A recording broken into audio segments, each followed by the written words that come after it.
SSC exam নিতে board 1 বছর সময় লাগিয়ে দেয়। 12 grade of high school education, যেটা আমরা হায়ার সেকেন্ডারি 12 গ্রেড ইন্টারমিডিয়েট বলি, সেটা করতে একটি শিক্ষার্থী 20 বছর সময় লাগে। ইতিমধ্যেই আমরা চাচ্ছি যে 2 বছরের কোর্স শেষ হওয়ার পরেই যেন পরীক্ষা হয়ে যায়, অর্থাৎ ক্লাস 1 থেকে 10 পর্যন্ত পড়তে 10 বছর লাগে, 6 বছর বয়সে ভর্তি হয়, 16 বছর বয়সে তাদের এসএসসি কমপ্লিট করতে হবে। 12 years of education, what we call high school graduation, অর্থাৎ ইন্টারমিডিয়েট লেভেল, সেটা আমাদের 12 বছর প্লাস বয়স 6 বছর, 18 বছরে শেষ করতে হবে। বিগত দিনে আমরা দেখেছি যে এসএসসি এক্সাম নিতে বোর্ড 1 বছর সময় লাগিয়ে দেয়। এইচএসসি এক্সাম নিতে এবং রেজাল্ট দিতে কি হলো ভাই, এক্সাম নিতে সেখানে আবার 1 বছর সময় লাগিয়ে দেয়। অর্থাৎ 12 grade of high school education, যেটা আমরা হায়ার সেকেন্ডারি 12 গ্রেড ইন্টারমিডিয়েট বলি, সেটা করতে একটি শিক্ষার্থী 20 বছর সময় লাগে, অর্থাৎ 2 বছর তাদের জীবন থেকে চলে যায়। আপনি যদি ভিন্নতরভাবে চিন্তা করেন তাহলে 20 লক্ষ শিক্ষার্থী আনুমানিক এইচএসসি এবং এসএসসি এ মিলিয়ে 40 লক্ষ, each one loses 1 year and nation lose 40 lakhs a year. We must realize that. এটা আমাদের ডেমোগ্রাফিক ডিভিডেন্ডকে পিছিয়ে দেয়। অতএব শিক্ষা মন্ত্রণালয়ের দায়িত্ব রয়েছে এই সময়টাকে সিনক্রোনাইজ করা। আমরা সেটা করার চেষ্টা করছি। সেই কারণে 2027-এ এসএসসি পরীক্ষা আমরা নেব জানুয়ারি মাসে আমরা নেব। যদিও সেটাকে আমরা একটু পেছাতে পারতাম, কিন্তু রোজার কারণে আমরা অভিভাবকদের সাথে মিটিং করেছি, সকলে মিলে স্টেক হোল্ডার বলতে ছাত্র, শিক্ষক, অভিভাবক, তারা বলেছে আপনার রোজা আপনার ঈদের চেয়ে বিফোর ঈদ হয়ে যাওয়াই ভালো। সেই জন্য আমরা সেই ব্যবস্থাটি সকলের মতামত নিয়ে করছি। বাট কোর্স আমরা কভার করেছি, অর্থাৎ এই জন্যে এসএসসি কোর্স কভার, তারপর প্রি টেস্ট, টেস্ট এবং ইনহাউস কোচিং। প্রত্যেকটি স্কুলে শিক্ষার্থীদেরকে ইনহাউস কোচিং করতেই হবে। এই ব্যাপারে আমি শিক্ষকদের অনুরোধ করব, আপনার লোকাল গভর্নিং বডির সাথে আলাপ করে শিক্ষকদের কিছুটা রিমিউনারেশন দেবেন, দিয়ে আপনাদের এটা করতে হবে। আমরা দেখেছি রেজাল্টের ধারাবাহিকতা ড্রপ করেছে, অর্থাৎ 2021, 22, 23 রেজাল্ট ওয়াজ স্কাই হাই। এমনকি কোথাও 97% পাস করে ফেলেছে। All on a sudden it dropped below 60 চলে আসছে। That's how doesn't education work. এটার একটা স্টেডি গ্রাফ থাকতে হবে, এটা ক্রমান্বয়ে উপর দিকে যাবে, এটা হঠাৎ নিচে যেতে পারে না। তার মানে কি, সেখানে লেখাপড়ায় কোনো দুর্বলতা ছিল, পরীক্ষায় কোনো রকম অপব্যবস্থা ছিল। নকল এখন নেই, এটা আমরা বিশ্বাস করি, কিন্তু নকলের রূপ চেঞ্জ হয়েছে, করোনার মতো ভ্যারিয়েন্ট চেঞ্জ হয়েছে। সেই জন্য আমরা 1980 পাবলিক পরীক্ষার যে অ্যাক্ট রয়েছে সেটা পরিবর্তন করেছি, ক্যাবিনেটে পাস করেছে, এবার সংসদে সেটা পাস হবে। অর্থাৎ ধরুন কোনো প্রতিষ্ঠানে নকল পাওয়া গেল, একজন এসএসসি পরীক্ষার্থী, তার বয়স 16 বছর, আমরা সেই নকল পাওয়াটাকে ওই জুবিনিয়াল একজন আন্ডার এজকে আমরা পানিশমেন্ট দিতে পারি না, ইটস নট প্রপার। আমরা তাকে প্রভিশনে পাঠাতে পারি, কিন্তু নকলটা ওই প্রতিষ্ঠানে পাওয়া গেল, প্রতিষ্ঠান প্রধান ইজ দ্য রেসপন্সিবল, তাকে আইনের আওতায় আনা হবে। ডিজিটাল, এনি ডিজিটাল ক্রাইম, সেটাকে ইনক্লুড করা হয়েছে। কি কিছু বলতে যাচ্ছেন নাকি? কিছু বলতে চাইলে বলবেন, আই এম উইথ ইউ। আমি আপনাদের সাথে কাজ করতে চাই। আপনি হঠাৎ গুনগুন করে উঠলেন, it means you don't agree. বলুন, একদিন দাঁড়িয়ে বলুন কি করা যায়, বলবেন? বলুন, আমরা সংসদে আলোচনা করে আইন চেঞ্জ করে ফেলবো। আপনার দরজার লক, চাবি আপনার কাছে। ঘরে যদি কোনো রকম উইপেন্স পাওয়া যায়, পুলিশ কি আপনাকে অ্যাকিউজ করবে না? এখানে পুলিশ অফিসার রয়েছেন, এম আই রাইট? দরজার লক, আমার ঘর, চাবি আমার কাছে, আপনি ওখানে গিয়ে আগ্নেয়াস্ত্র পেলেন, উইল ইউ পানিশ মি?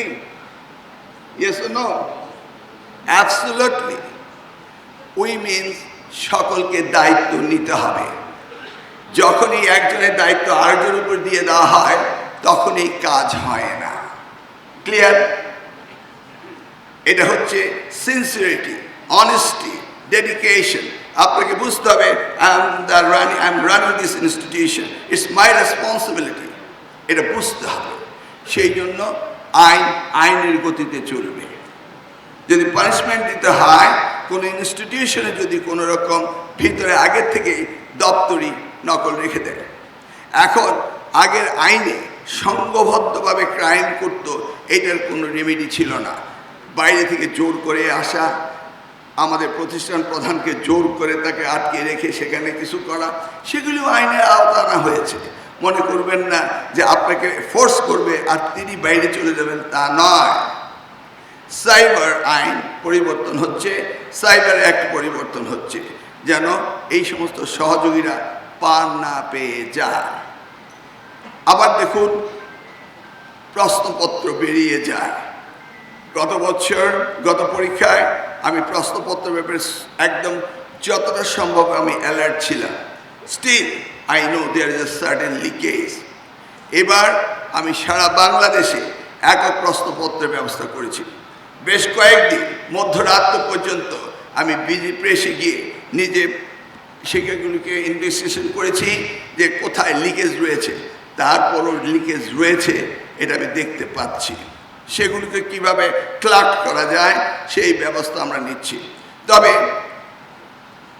যদি প্রশ্নপত্র কোথাও আউট হয়, এই ধরনের কোনো সম্ভাবনা থেকে থাকে, সেটা আমি জানার পরও যদি কোনো অবস্থা এটা হয়, কাউকে ছাড় দেওয়া হবে না। এই জন্য আফটার এক্সামও আমরা কঠিন আইনের ব্যবস্থা করছি। খাতা দেখা, অনেকে রিল্যাক্টেন্টলি খাতা দেখেন। বোর্ড তারা ইভালুয়েট করে না যে একটি শিক্ষক 2 মাসে প্রতিদিন কয়টা খাতা দেখতে পারবে, সেটা তারা রিকগনাইজ না করে 500 খাতা করে দিয়ে দেয়। তাহলে শিক্ষক অনেক সময় এই খাতা সুন্দরভাবে দেখতে পারেন না। আমি বোর্ডকে ইনস্ট্রাকশন দিয়েছি এক্সামিনার ট্রেনিং দিয়ে এক্সামিনার বাড়াতে এবং খাতা কম সংখ্যক দিতে, এবং খাতার ভিতরে যেন সঠিকভাবে মূল্যায়িত হয়। খাতা স্যাম্পলিং করে দেখার কোনো আইন আগে ছিল না। 1980 অ্যাক্টে খাতা দেখার কোনো প্রভিশন ছিল না। সেই কারণে অনেক ছেলেমেয়েরা তারা অনেক সময় এই খাতা পুনর্বিন্যাস করার না কারণে তাদের রেজাল্ট খারাপ হয়েছিল। আমার একটা ইনস্ট্যান্স রয়েছে, আমার কচুয়াতে একটি ছেলেকে ফেল করিয়ে দেওয়া হয়েছিল। যে ছেলেটি জিপিএ A+ পাবে, ক্লাসের ফার্স্ট বয়, ক্লাস 8-এ বৃত্তি পেয়েছে, সেই ছেলেটি ফেল করেছিল। আমি যখন বোর্ডকে নির্দেশ দিলাম, তার টেবুলেশন শিটের খাতা 3 বার তারা পরীক্ষা করে বলেছে ফেল। বাট আমি জানি ছেলেটি ফেল করতে পারে না। তাহলে কি হয়েছিল? খাতা পাল্টিয়ে দেওয়া হয়েছিল, তাই না? কিভাবে? আর কি আপনাকে অনুমান করতে পারছেন না? করা যায় কি না? যায় কি না? আপনারা আমার সাথে রেসিপ্রোকাল না, শিক্ষকরা কি যায় না? যায়। এগুলি বলবেন তো, না বললে আমি কিভাবে করব? আপনারা আমার যে এক্সপেরিয়েন্স, আমি আপনি আমরা আমি আপনারা আমরা মিলে এর প্রতিকার আমাদের করতেই হবে। কারণ আমরা স্বইচ্ছায় এই মহান পেশায় এসেছি। শিক্ষকরা কি শিক্ষকতা না করলে কি ভাত খেতেন না, ব্যবসা করতেন না, চাকরি করতেন না? ডু ইউ থিঙ্ক আমরা কি করতে পারতাম না? নিশ্চয়ই পারতাম। বাট আমরা এই শিক্ষকতা পেশাকে আমরা পছন্দ করেছি, তাই করছি। কিন্তু আইনত খাতা চেক করার বা পুনর্বিন্যাস করার বা রি-এক্সামিন করার কোনো প্রভিশন তখন ছিল না আইনত। বোর্ডের চেয়ারম্যান রিফিউজ করলেন, because I was then the chief executive of the ministry in charge of secondary and higher secondary. সেই কারণে I execute my administrative power. I investigated all the papers and I found যে হাতের লেখার কোনো মিল নেই, পরীক্ষার্থীর সাথে খাতায় যে লেখা তার কোনো মিল নেই। তখন আমাকে লোকেট করতে হয়েছে এই খাতাটা কিভাবে কোথায় থেকে গেল। অ্যান্ড ফাইনালি আমি পেলাম যে ওই স্কুলে একজন শিক্ষক যাকে প্রাইভেট পড়াতো তার ওএমআর শিটটা ঠিক রেখে এই ভালো ছাত্র আতাউল্লাহ নাম তার খাতাটা সেখানে ঢুকিয়ে দিয়েছে। But I couldn't punish that teacher because পানিশমেন্টের কোনো বিধান তখন ছিল না। ইউ সি, পার পেয়ে যায়, এবার আর পার পাওয়ার কোনো সুযোগ নেই। সেই ছেলেটি এখন পিজি ডাক্তার, চিন্তা করতে পারেন, হার্ট স্পেশালিস্ট। যদি আমার কোচে জন্মগ্রহণ না করতো তাহলে কি ওয়াজ ইট পসিবল? এইভাবে আমি জানি না কত ছেলে জীবন নষ্ট হয়েছে। তবে আমার স্মৃতিতে মনে রয়েছে আমরা যখন পরীক্ষা দিতাম, যারা ভালো রেজাল্ট করতে পারবে, ভালো রেজাল্ট করতে পারেনি হঠাৎ, এই ধরনের ছাত্রছাত্রীরা আত্মহত্যা করতো আগের দিনে। জানি না আপনারা সেগুলি শুনেছি কিনা, আগে এগুলি হতো।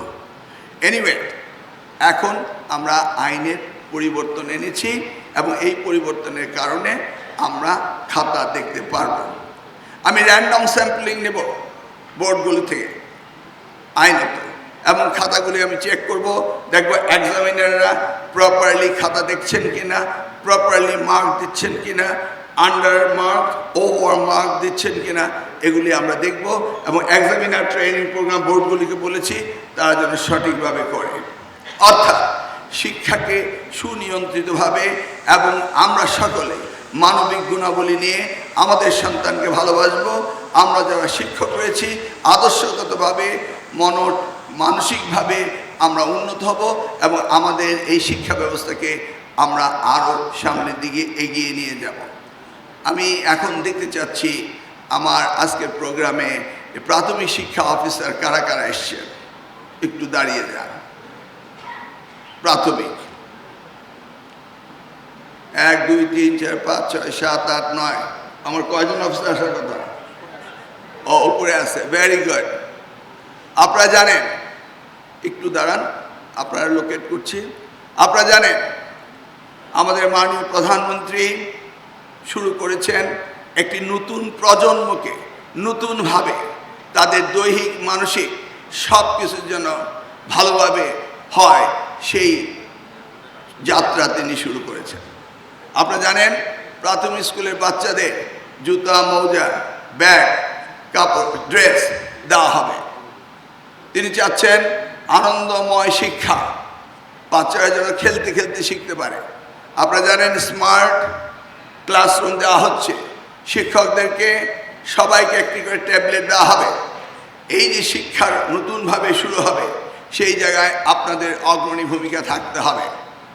সকলেই আপনারা সঠিকভাবে ক্লাস পরিদর্শন করবেন, আপনারা করছেন কিনা ওই স্মার্ট ক্লাসরুম, এবং শিক্ষকদের কাছে যে ট্যাবলেট থাকবে সেখান থেকে কিন্তু সেটাও বেরিয়ে আসবে যে আপনারা সঠিকভাবে সুপারভিশন করছেন কিনা। এ যাবৎ 4 মাস হয়ে গেল, আমি কিন্তু তেমন কোনো রিপোর্ট পাচ্ছি না যে এখানে এটা হচ্ছে সেটা হচ্ছে। অন দ্য আদার হ্যান্ড, আমি পত্রিকা পড়লেই দেখতে পাই, আজকে ব্রাহ্মণবাড়িয়া বিজয়নগরের একটি ঘটনা আমি বসে বসে পড়ছিলাম। একজন সেখানকার শিক্ষা অফিসার, সে নাকি ইয়ারলি বেসিস ঘোষ নেয়। বুঝতে পেরেছেন তো? মানে এটা কোন সাল? 2026। এবারের ঘোষ হবে 2026 টাকা। গত বছর ছিল 2025। তাকে 20 বার ট্রান্সফার করা হয়েছে, পানিশমেন্ট দেওয়া হয়েছে। He doesn't care. Now if it is true, he will face the music. It's not the previous government, it's the newly elected government under the leadership of Honorable Prime Minister Tariq Rahman. You have to be straightened up yourself.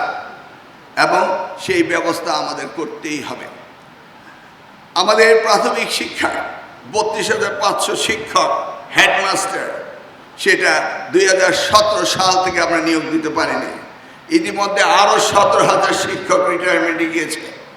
কত বড় দুর্ভাগ্য আমাদের জীবনে যে একটি assistant teacher তার জীবনের শেষ প্রান্তে এসে প্রধান শিক্ষক না হয়ে তিনি রিটায়ারমেন্টে যাচ্ছেন এবং হতে পারছেন না শুধু আদালতে একটি মামলার কারণে।